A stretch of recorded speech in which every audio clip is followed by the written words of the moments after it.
Okay, and I think we're live. So, welcome back. Welcome to my channel if you're new, or welcome back if you've been here before.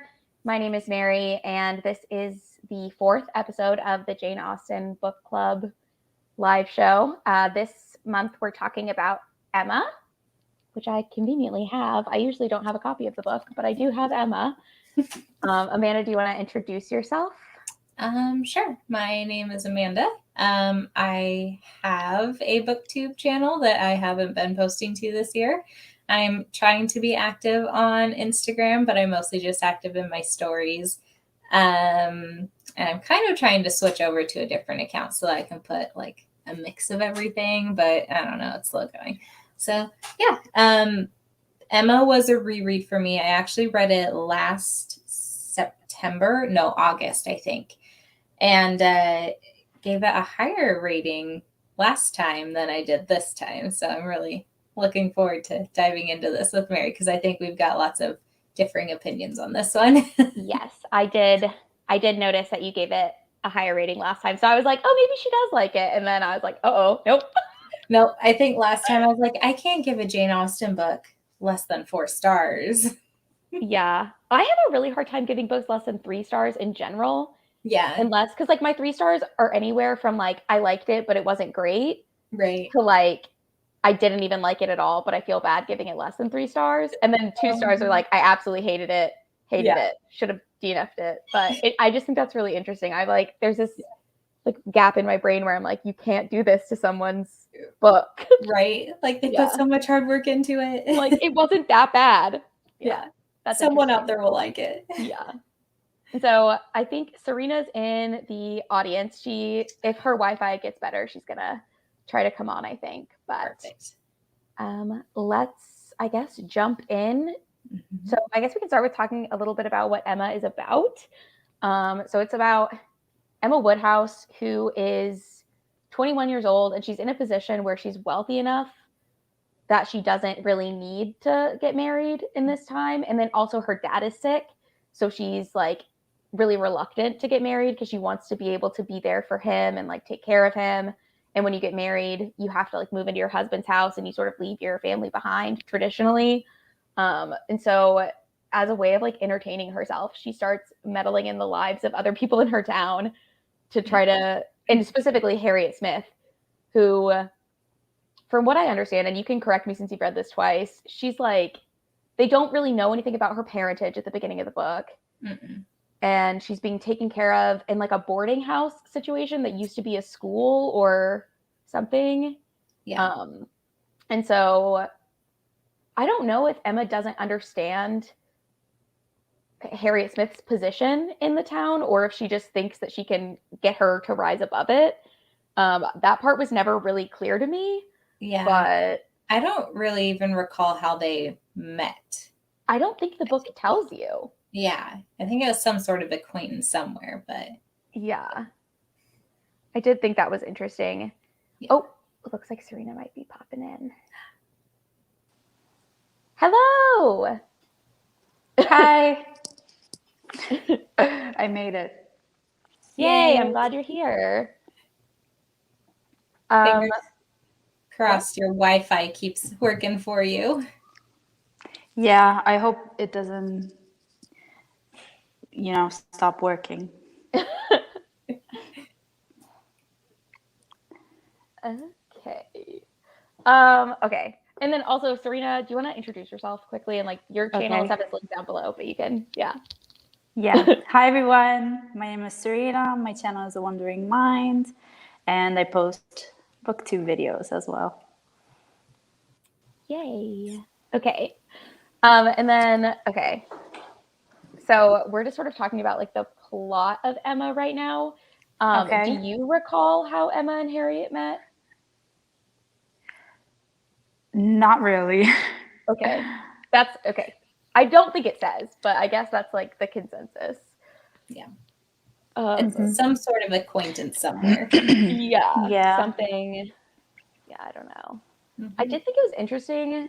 And I guess you guys can tell me how you felt about this. Harriet was a very, like, she almost didn't feel like a real character. And I know. Yeah.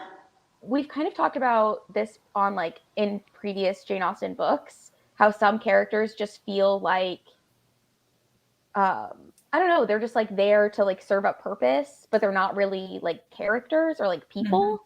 Yeah. So I feel like Harriet was like that, and I wasn't expecting that because I thought she was going to be such a big part of the book, but really it feels like things just sort of happen around her, and she's just there. She was just there. Yeah. Yeah. She was very naive. Yes. Very naive. Yes. Yeah. And I mean, Emma definitely like played into that by just like convincing her that I feel like she was she became her new best friend once Mrs. Taylor went away. Yeah. Somewhere When her around. governess got married, she just needed a new person to fill a spot in her life. Yep. Yeah. It's very interesting, their dynamic too, because, and I know, I think that's one of those discussion questions that you had pulled up, but how you were saying that she is very just kind of like a plot device. Like she didn't seem to have very many like opinions or feelings of her own. And as soon as Emma would be like, yes, you are gonna marry this person, she would find like every reason why she loved that person. Yeah. And then like there wasn't a lot of heartbreak when it would fall apart. And then when another person would be proposed, she'd be like, yes, I'm in love with them too. Yeah. And I do think it was because I think Harriet wanted to please Emma. Like I really think she wanted Emma to like her. And then she thought that the way to get Emma to like her, and Emma thought so highly of her, or seemed to, because she seemed to think she could date like Mr. Elton, or not date, I guess, but marry like Mr. Elton and all these other like not prestigious, but like high in the community guys. Yeah. I think Harriet wanted to like live up to that expectation a little bit. Emma was probably one of the first people who really like took notice of her and like saw that she could be something more too. So she's that probably influenced it a lot as well. Definitely. And just because like Emma was clearly so beloved by the community. Yeah, she put her feelings aside. Yeah, definitely. What did you guys think about Miss Bates and that whole thing? Oh no, we lost Serena. Oh no. Hopefully she'll be able to come back in. Yeah. Miss Bates is interesting. She's not my favorite character, but I like her more than I like Mr. Woodhouse. Fair. Yeah. I also didn't really like Mr. Woodhouse. I thought he was kind of annoying. He was super annoying. And it was like I just felt like sometimes he wasn't like sarcastic in the way that like Mr. Bennet was. I'm gonna try to let Serena back in. But like I feel like it was supposed to be like a comparable thing, but it was mostly just him whining, which I didn't love. Yeah. I don't know. Yeah, that's what it was constantly with Mr. Woodhouse. Yeah. Poor Which Emma. I guess just solidified why Emma wanted so badly to not get married and why she wanted to stay with her dad. Yeah. Yeah, because she definitely probably felt like, I don't know, everything she did, if she left, he would have just complained about it all the time. Like he was constantly like, oh, poor Isabel or Isabella or whatever, her sister, who's married with children and happy, but oh, poor her. Yeah. Poor Miss Taylor. Yeah. She had to go and get married. Yeah. I think Miss Bates is interesting though. I feel like we get a lot of more outside information because obviously we get Emma's perspective on everything. So it's nice to kind of not have Emma's filter when we hear from Miss Bates. Yeah. And just kind of get more gossip, I guess. Yeah. I thought it was funny that Miss Bates, there would like be like a page and a half to like 3 pages of just run-on sentences of her just talking. Yep. I thought that was, I don't know. I just thought it was really funny. And I thought that was the best, because I feel like every Jane Austen book has a character that's like the gossipy neighbor or like whatever, like a Miss Bates-esque character. But this, I feel like, was the first time that it was really successfully done. Yeah. For me. Yeah. Where I was like, I don't know. I could see that it was humorous and it wasn't, I don't know. It was annoying a little bit, but I like in a funny way for me. I don't know. Right. And Jane Fairfax was her niece, right? Yes. Not her daughter. Okay. Yeah. Yeah. I don't know. as annoying as Miss Bates is, like, I can kind of see a little bit of myself in her because, like, she just gushes about her child. And, like, I feel like when you become a parent, that's all you do. That's all you talk about is like, oh, my kid did this, my kid did that, and blah, blah, blah. And it's like, I know I'm guilty of that too. Oh, totally. Yeah. I mean, I don't have kids, but I just feel like if I don't know, I get like weirdly obsessed with different things. And then that's like all I want to talk about. So not kids, but I don't know. Or dogs. Yeah. And just like, I also have a tendency, if no one stops me and I'm nervous, especially, I'll just talk and talk and talk. And so I'm definitely a little bit of a Miss Bates. But I don't know. I just thought it was really funny. And I don't know if this was intentional, but Miss Bates never got married and never moved out and always lived with her mom. So I wondered if, like, maybe, I mean, I guess the book kind of talks about Emma saying she's not like Miss Bates because Miss Bates is poor and she's wealthy. So, like, no one would ever think of her the same way. But I kind of thought that was interesting to, like, contrast between them. Right. Because, I mean, at the end of the day, like, I'm not sure the money really matters when it comes down to it. I mean, you're still taking care of an elderly parent, and that's kind of your one person that you have every day of your life. So I mean, Emma may be able to throw more parties than Miss Bates can, but it could still be like the same lonely life if you're the type of person that wanted to find love and have that partner and stuff. Yeah, definitely. I also thought it was interesting that Emma spent so much time saying she wasn't interested in getting married. I almost wonder if she was doing that to, like, because she felt like she had to stay with her dad, so she wanted to make it seem like it was on her terms. Yeah. She's talking herself into it. Yeah. I kind of got that. Yeah. I don't know, feeling a little bit. Yeah. Yeah. Okay. There was another, I guess we're going to skip around a little bit, but I guess we only ever knew her as Mrs. Elton. What did you think about Mrs. Elton? Frances? Was that her name? Maybe. I don't know. I hated Mrs. Elton too. Me too. Yeah, she was my least favorite character. I thought she was so annoying. Yeah. I mean, she comes in and she's married to a parishioner, right? Yeah. Yeah. But she comes from like a high-class, wealthy background. And then she's kind of like marrying down in a way, but not because Mr. Elton was well off. Yeah. But then always like constantly comparing everything in her new town as like, oh, it's so small. And wherever she was from, like, we had this, and this. And like, there was so much to do and so much to see. And you should have seen the parties we threw. And it's just like, okay. Yeah. And like, she kept talking about how her sister was going to come and her sister-in-law and her brother. I don't really know how they were all related. Yeah. But all these people were going to come and visit. And then she was going to show them how cute this town was. And every time anyone would say anything about, like, I don't know, anything that happened before she got there, she was like, oh, well, now we can do it. And I'm here. Yeah. I don't know. And it'll be a better experience. Yeah. Yeah. Yeah. Augusta, that was her name. Yes. Yes, she was very unlikable. But also I thought it was funny how, like,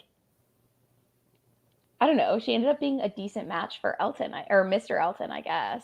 Yeah, because he definitely had his opinions of what he should marry, and she fit that for sure. Yes. Yeah. Do you think that Emma actually didn't know that Mr. Elton liked her? Do you think Emma actually thought that he liked Harriet? Yes. Okay. Because in her mind, she was so convinced of the match between Harriet and Mr. Elton that she probably couldn't see anything else. Okay. Yeah. I was curious about that. Yeah. Because I thought she believed it too, but then I was like, but did she? Because I guess Emma's just really naive. I don't know. Mm-hmm. Yeah. To think that she could. Yeah. I don't know. She's interesting. That was really interesting. Like rereading it again for the second time. Like, how do you not know? Yeah. Yeah. Okay.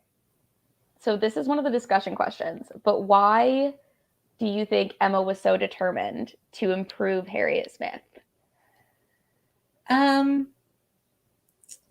Probably because she lost Miss Taylor, and it didn't seem like she really liked many of the other ladies within her society. Like, she didn't like Miss Bates. She was very rude and like made fun of her. She didn't like Jane Fairfax. Yeah.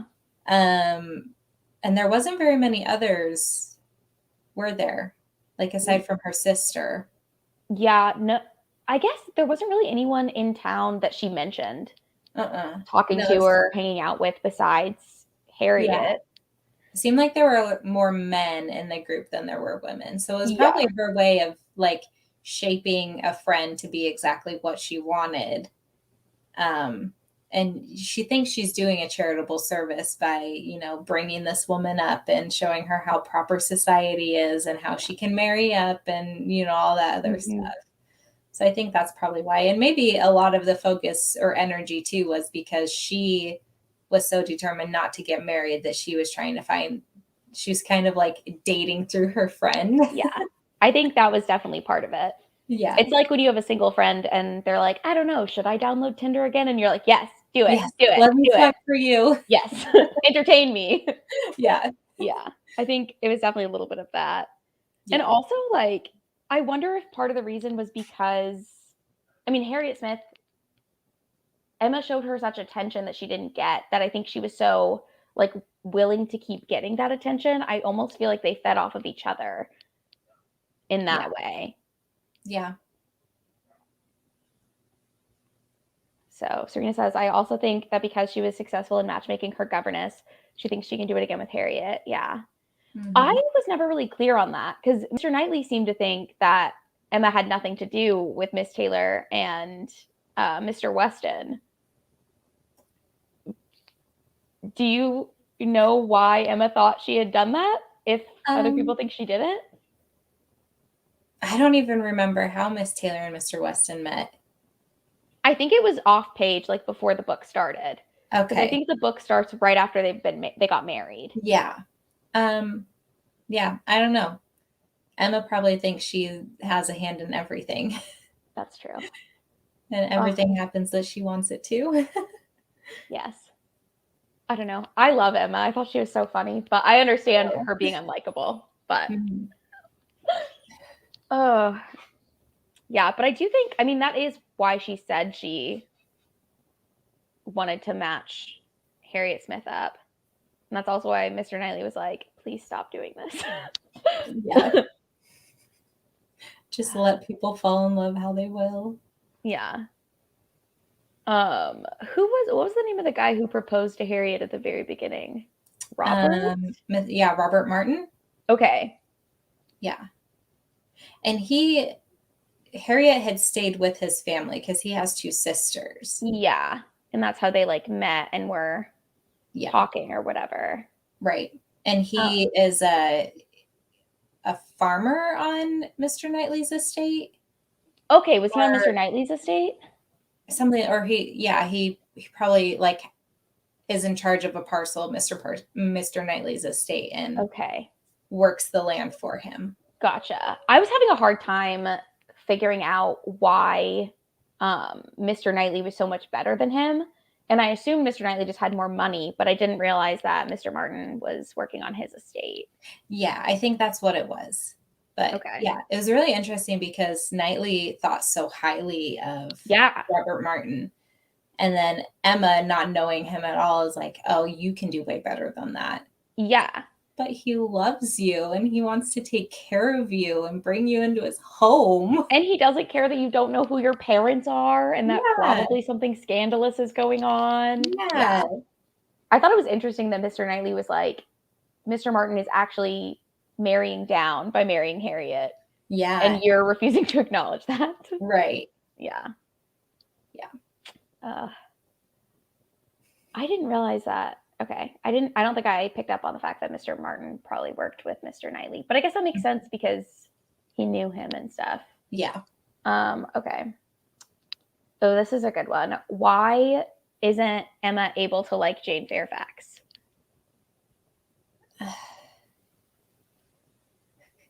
Probably because Jane Fairfax is everything Emma is not. Mm-hmm. And I think it's. Go she ahead. wants to be her. Yeah. I really do think Emma is jealous of everything that Jane, because Emma acknowledges that Jane's a better musician than she is. She's prettier than she is. Nicer. Yeah. Yeah. She just doesn't have as much money, so she's not as high up in society. Right. So that's like what Emma has over her. But yeah. Yeah. I thought that was really interesting that Emma tries to act like, I don't know, because she would like acknowledge that Jane was better than her in all these ways, but then still be like, I don't know, treat her like Jane was the one who was snubbing her or whatever. Yeah. Yeah, she totally did. So interesting. Mm-hmm. Yeah. Okay. The fiance, what was his name? It started with a C. Oh gosh. Churchill. Churchill? Was that it? Frank Churchill, yes. Yeah. Mr. Weston's son. You said Churchill and I was like, who is that? All these names confuse me. Yeah. Okay. Wait, Serena says, I liked Mr. Knightley, but I kept thinking about the age gap. Mm-hmm. Yeah. Yeah, because he was 16 when she was born. Yeah. Almost 17. Yeah. That is quite the leap. Yeah. Well, and the way they talk and their relationship is very much like a brother-sister relationship. Yeah. Yeah, definitely. Yeah. And they also like, I don't know, does society see them as brother and sister because their siblings are married? Because they kind of referred to each other. Yeah, they called each other brother-sister. I don't think back then. Okay. Obviously now that'd be a little weird. Well, so I read Wolf Hall, which I hated, but that's a different story. But in that, apparently there was like a thing where the king married the king married his dead brother's ex-wife, and that was considered incest. Huh. So I was wondering if it was the same thing here. I don't know though. Yeah. If anyone knows, let me know. But I was thinking about that while I was reading this, and I was like, they keep referring to each other that way. So I don't know if it's like gonna be an issue, but then they never acknowledge it when they do like. And there's like even the scene where Emma's like, "You're not actually my brother," and he's like, "No, I'm not." And I was like, "Uh-oh." Yep, we know where this is going. Yeah. Yeah. I don't know. I kind of liked their relationship though. I felt like Mr. Knightley was the type of guy, I mean, age gap aside, I guess, that Emma needed. Like she needed someone who's going to be like, you're being ridiculous, and someone who would stand up to her. She was kind of a bully. Yeah. And he did it in a not condescending way. Yeah. He just like laid it out like, Emma, you're being a jerk. Yeah. And it's not okay.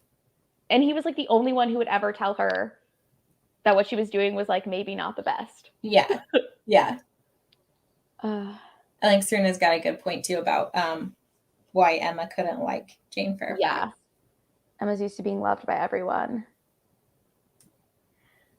Yeah. Was Jane actually cold and unfriendly, or did Emma just describe her that way? I think she just perceived her that way. And Okay. I mean, because I would assume that Jane was not that way around Mrs. Bates or Miss Bates and Mrs. Bates. And it didn't, I mean, Mr. Knightley seemed to really like Jane as well. Yeah. So I don't think he saw her that way. But I think definitely towards Emma she was. And it's probably like, because Emma was also that way towards her, she's like, well, I guess I'm not going to get to know her. Like, yeah. I'll stick to myself. And Emma she probably saw the way that Emma was like kind of condescending and a little judgmental. Yeah. Especially of like her family. Because there's that one scene when they're at Mr. Knightley's farm where she like actually is mean to Miss Bates. Yeah. But I bet there were other scenes where she was, or other like times where she didn't bite her tongue. Yeah. Yeah. And made Miss Bates feel ridiculous. Yeah. Well, and I wonder too how much Frank Churchill, because he and Emma were all buddy talking trash about Jane and Miss Bates. I wonder how much he then told Jane about his conversations between him and Emma, or if he and Jane just like weren't talking during that time because they had to hide things. I did not like the way he handled any of that. Mm-mm. That didn't make any sense to me. Like, I can't imagine. Like, I get you're not supposed to be engaged, you're not telling anyone yet, and it'd be scandalous or whatever. Yeah.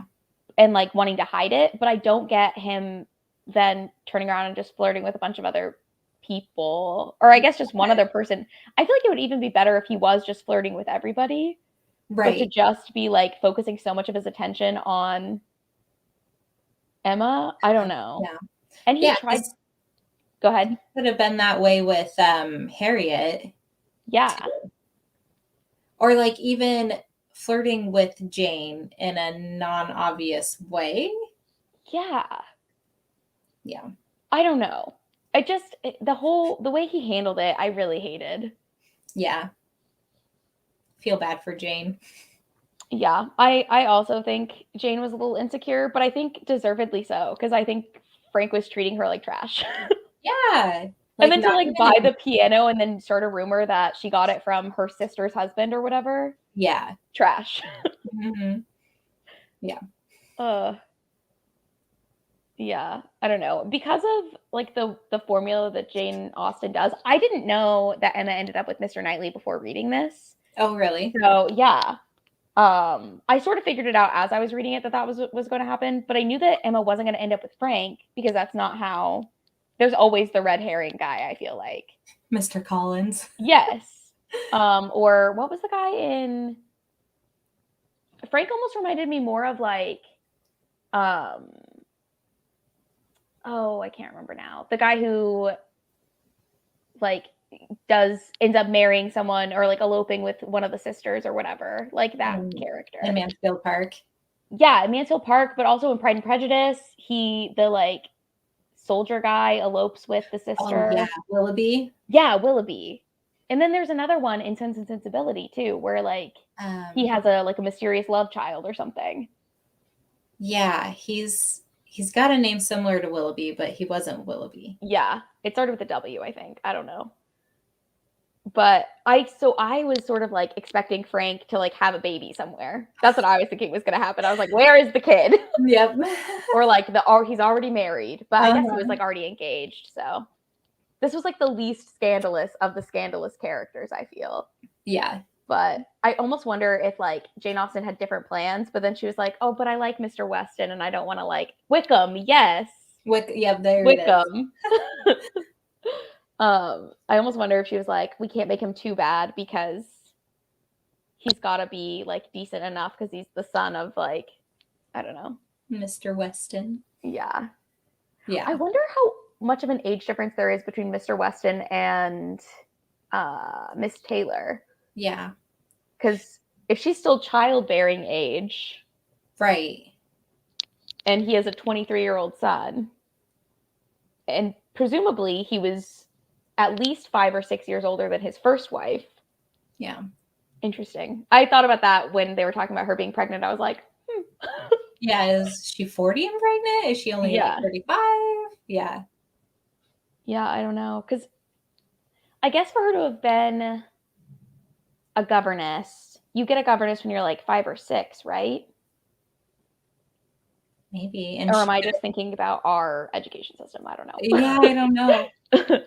And then she probably could have started as a governess at like 16, 17. Yeah. Right? Yeah, somewhere in there. Yeah, so she could be early 30s. Yeah, I don't know. Just something that I thought about. I was like, wait, his son is 23 and she's right having a baby, so not much older than his son, probably. Yeah. I mean, good for them. I don't know. Yep. Yeah, the age gaps in these books I always think are interesting because I feel like most of the main characters have a significant age gap. Mm-hmm. Yeah, like Colonel Brandon and Marianne. Yeah. Theirs was huge.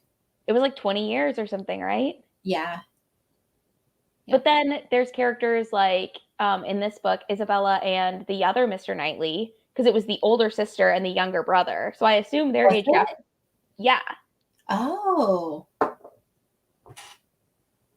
Because that was the whole thing, or that was what Emma said that why she didn't want Mr. Knightley to get married. It's because she didn't want her nephew to get cut off from his inheritance. Because if Mr. Knightley had kids, then that would have cut off her sister's family's line. Got it. Okay, yeah.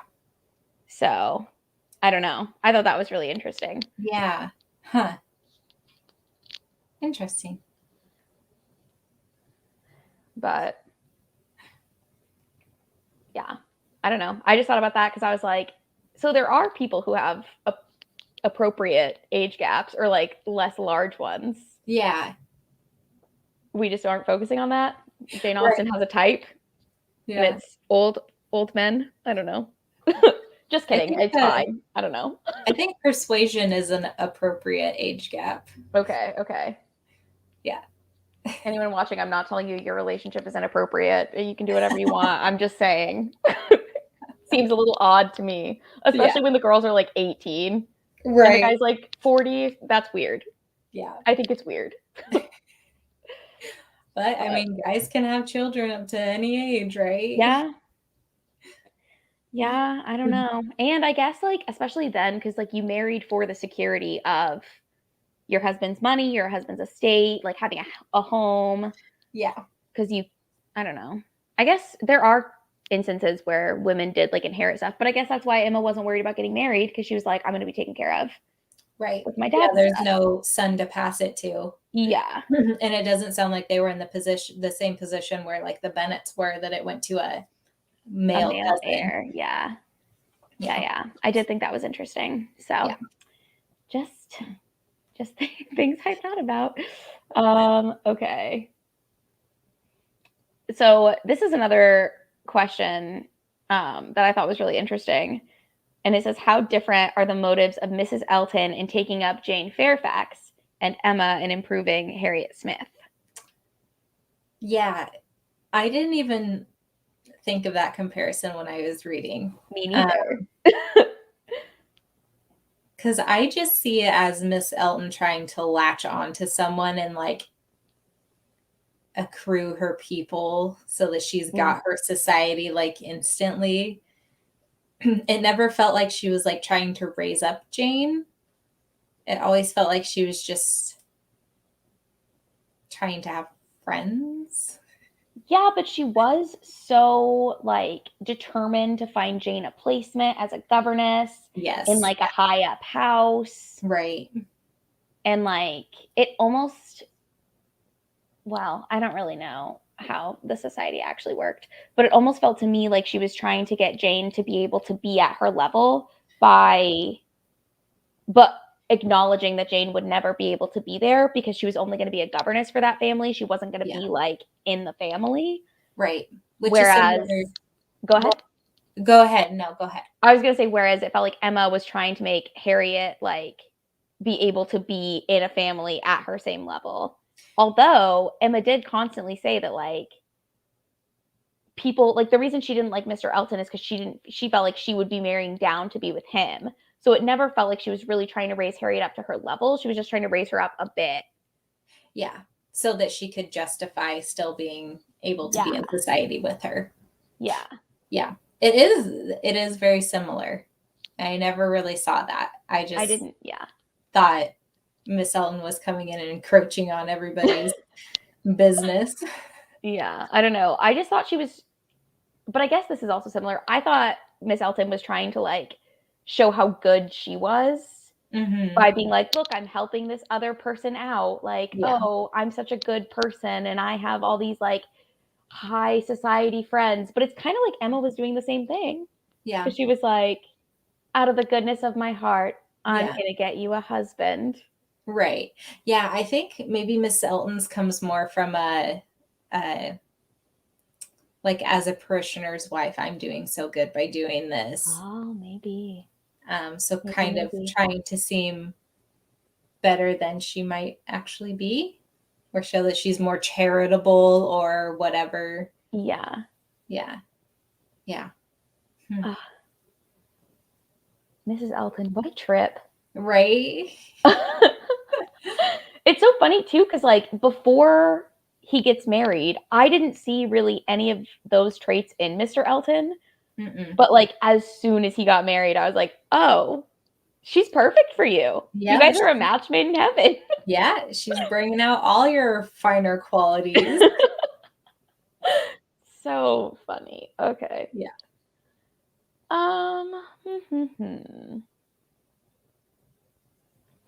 Okay, so this question says, what role does the visit to Donwell Abbey play in the development of Emma's feelings for Mr. Knightley? So I guess that's like when the whole group goes to the farm and Yeah. Mrs. Elton says that it's her party and she created it. Right. And Emma's so mad over that because it was her idea. Yeah. And that's also where Emma's mean to Miss Bates. Yes. And where he really calls her out for it. Yeah. And at that point too, Mr. Churchill or Frank, he arrives late to the party, right? Yes. And then Jane has already left and was walking back home because she didn't want to be there anymore.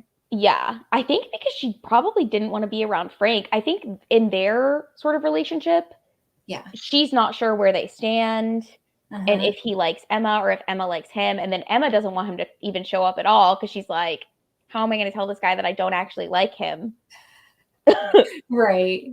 And then I'm trying to set him up with my friend. Yeah. Oh, God. I forgot she tried to set him up with Harriet, too. Yeah. Emma. Elton Churchill Knightley. Oh, boy. Yeah. And was it at that point that Harriet had told Emma she had feelings for Mr. Knightley? Or was it after? I think it was just after. Because I think at that picnic or whatever, Emma sees Mr. Knightley talking to Harriet. Yeah.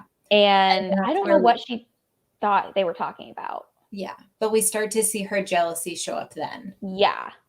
And also when he tells her how mean she was to Miss Bates and how disappointed in her he is, she like tries to apologize to him and make it right. Yeah. But he leaves before she can say anything. And that's when like I think the reader sort of is like, oh, yeah, she likes Mr. Knightley. But I don't know if she even really realizes it yet. Yeah. Maybe because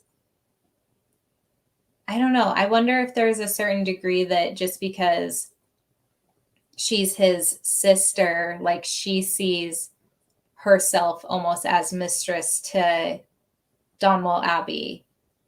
And then when she sees other women kind of coming in and taking the credit for things or like acting like they're hostessing, maybe that's when it kind of really starts to spark with her. And she's like, I don't want anyone else unless it's my sister to be kind of like organizing the goings on in Donwell Abbey.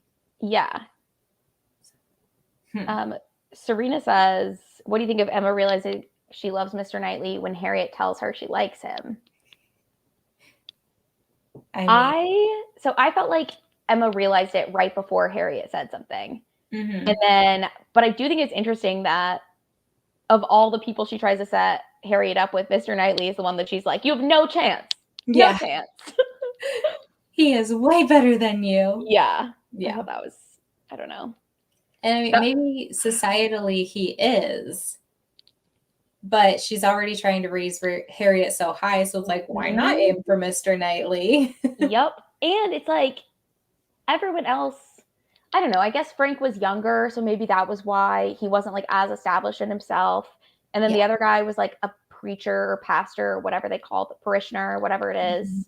So that's like a lower job or like a middle class. I don't even know if middle class was a thing, but like it wasn't as like he owns a bunch of land and has all these people working his land and like a gentleman farmer or whatever Mr. Knightley's thing was. Yeah, like that's a really high step up.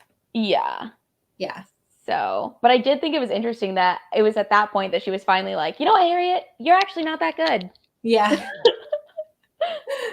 I know I've been telling you that you're really great and gassing you up, but actually, I knew all along. Yep. that you're not good enough. Yeah. Yep. Oof. Yeah. I just feel bad that Emma talked Harriet out of getting married the first time she was asked. Yep. Ugh. True. Yeah. Elton was not on Emma's level. She was so offended when he told her he loved her. That was one of my favorite parts of the book, I think. And it was one of my favorite scenes in the movie. So Was it? yes, it's so funny. Cracks me up. Just because she's like, I think I've seen the trailer for the 2020 version, and I think in the 2020 version it happens similarly. But they're like in the carriage, and he's like falling onto her, and she's like, "Mr. Elton." Very funny. Yeah. Peak comedy. Yep. Yeah. I mean, she's offended that he thinks he's good enough for her, but also offended that she didn't realize this whole time he didn't want to be matched up with her friend. She is genuinely confused, though. She's like, "You like Harriet?" And he's like, "What are you talking about?" Oh. I did think it was dumb, though, because like he gave her the poem Mm-hmm. and like all the stuff. I don't know. And she made it fit her narrative. Yeah, definitely. She definitely had like a, I don't know, it reminds me of that like internet thing that's going around right now where it's like you're the main character of your life. Emma, every day was a main character day for Emma. She's like, this is how it's gonna go. Yeah. Yep. That is interesting though. Yeah. Yeah. How long do you think Mr. Knightley liked Emma like that? Or like knew that he liked her like that, I guess? Probably as soon as she turned like of age for it to be appropriate to like that. I hate it. I mean, I hope it wasn't when she was like 5. Oh my gosh. Yeah.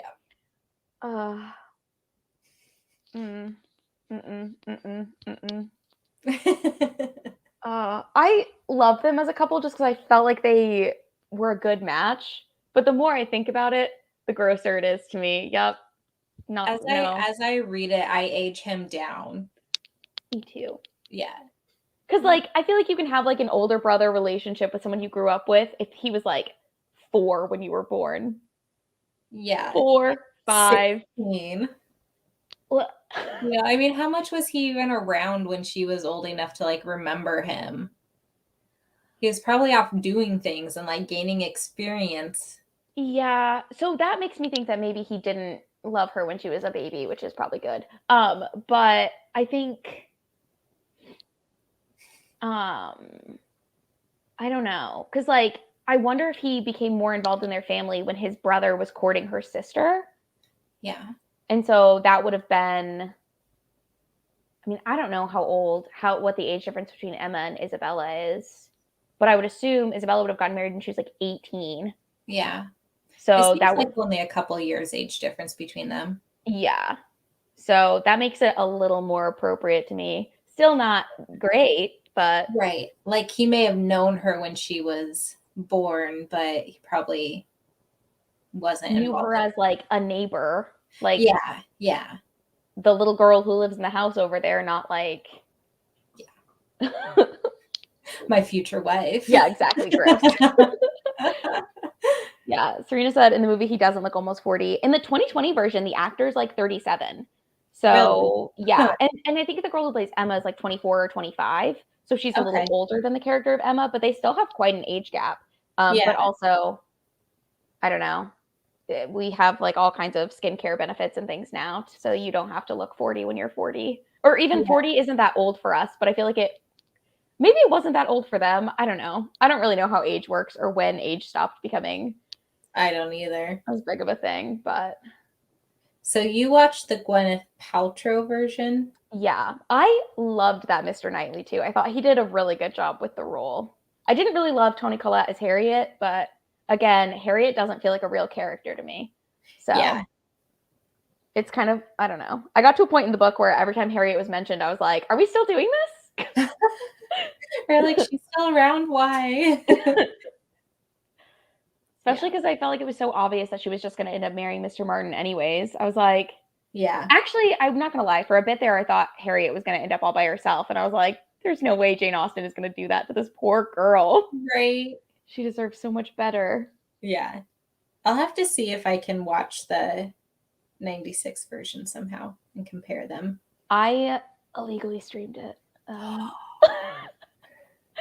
But that's how I watch a lot of movies. I think you can rent it on maybe Amazon Prime or IMDb TV, one of those. Okay. And you might be able to rent it on YouTube as well. It might be a YouTube movie, but that also might just be the 2020 version.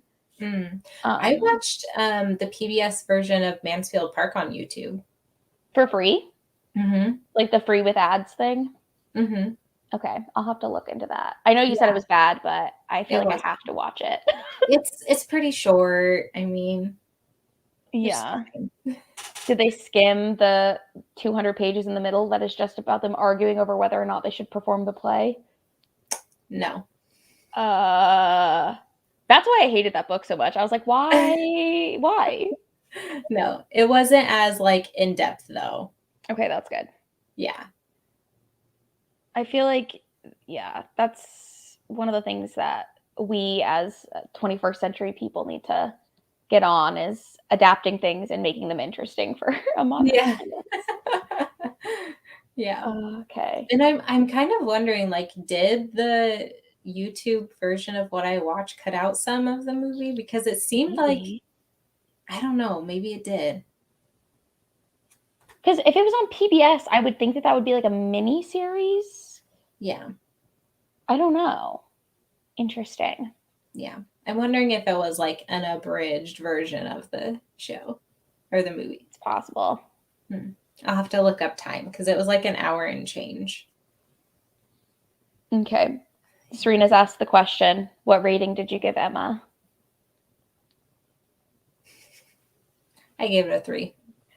Okay, that's not that bad. No, I bumped it down from a 4 to a 3.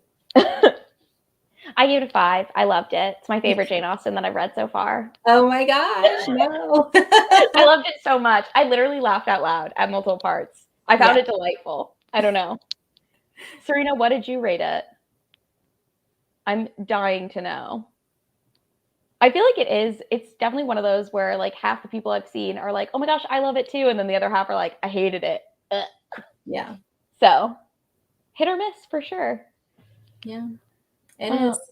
I think if we could have cut out all or most of Mr. Woodhouse's ramblings and complaints about people getting sick and it being too cold and there's a draft, it would have made it more enjoyable. But I still really just don't like Emma. Oh, that's fair. She's annoying. Yeah. I just think having her have so many faults made her feel really real to me. In a way that not a lot of characters in classics feel real to me. Yeah. I would, yeah. She is very like well-rounded and you can see her develop, which is really nice. Yeah. You can watch her go from being like, I don't know. I mean, she's still kind of flippant and a little rude the whole time, but she starts to like become self-aware. Yeah. Yeah. Okay. Serena's giving it a 4. I can live with that. Yeah. There's another question that I wanted to talk about. What do you think Mr. Knightley's faults were? Did he have any clear faults?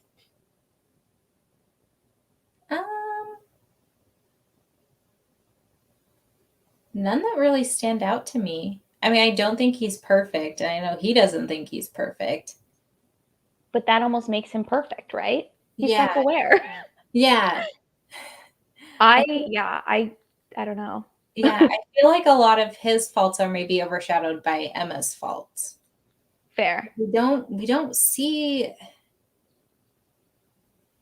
I don't know. I'm not sure that we really see a lot of his faults. We probably do, and I just missed it, but I also couldn't think of any, but I thought that was like the last question on the discussion questions thing was like, does Mr. Knightley have any clear faults and what are they? No, he's perfect. I don't know. I mean, obviously we've like pointed out things that like weren't great, but like, yes, in comparison to the others, he is perfect. Yeah. I don't know. Very strange. He's not my favorite love interest, though. I think he's mine. Is he? I love him. Wow. I know. I didn't expect to like anyone more than Mr. Darcy because of how much I love Mr. Darcy. Yeah. And they're like not very similar because like Mr. No. Knightley, everyone likes. Yeah. And usually I like the ones who people are like, oh, that guy's such a jerk. And then he's like all sweet and soft on the Yeah. inside, like Mr. Darcy. But I don't know. I love Mr. Knightley. Wow. No, he might be number 3 for me. Who's number 2? Colonel Brandon. Interesting. Yeah. Wow. At the end of all of this, we're gonna have to do like different rankings of like Yeah. the books and then different things within the books because I feel like most of them, I mean, Mansfield Park, I think is the least comparable to all of them so far. Mhm. But even then, I think we have a good bit to rank. I'll start working on categories. Yeah. Yeah. We'll have to do like favorite main heroine. Yeah. Favorite like funny side character. Yeah. Comic relief. Yes, definitely. Mine is still probably Mr. Bennet. I love him. Yeah. I thought he was so funny. Yeah. All right. Is there anything else you wanted to talk about? No. Nope. I'll be really interested to see what the movies are like in comparison. And I'll admit, like the first time I listened to Emma on audiobook, I was so lost because of the amount of characters. Mm-hmm. So it was nice to have a reread of it, even though I was annoyed by a lot of the characters. I felt like I had to, like, this took me a lot longer to read, I think, because normally I've been able to get through them in like 4 days. Yeah. But this one, it took me a little over a week, but it's because I had the time. And so, like, it was nice getting to read smaller sections. Yeah. Because I felt like I actually absorbed a lot more of it. Right, yeah.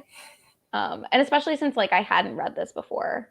Like, with Pride and Prejudice, I listened to part of it as an audiobook, and I read some of it, but I'd already read it before, and I'd seen the movie, so I, like, knew a lot about it. Yeah. But I don't know. I think that's why I enjoyed this so much, though, is because I was like able to take my time, and I really liked it. I don't know what to say. Well, I mean, we've gotten all the chunky books out of the way, so now our last 2 are shorter. Yeah. So we will be doing, for anyone interested in joining us next time, we're going to be reading Northanger Abbey in October, and then Persuasion in December, and then that'll be the end. Maybe we could do Sandition in February or something to keep it going. Yeah. Or what is her, like, doesn't she have a short story collection? Yeah, she's got like Lady Susan, Love and Friendship. Yeah. She's got quite a few short stories and like poems and essays, I think. I'll have to add those to my list. Yeah, same. I've had a really good time so far. I can't wait for the last 2. Yeah, me too. I'm excited for all the rankings. Yes, me too. Yeah. I'll have to start working on categories for that. I think that could be really fun. Yeah. All righty. Well, thank you everyone for watching. Thank you for coming on for the live. Mm-hmm. Yeah. And I guess we'll see you in the next one. Yeah. Bye. Bye.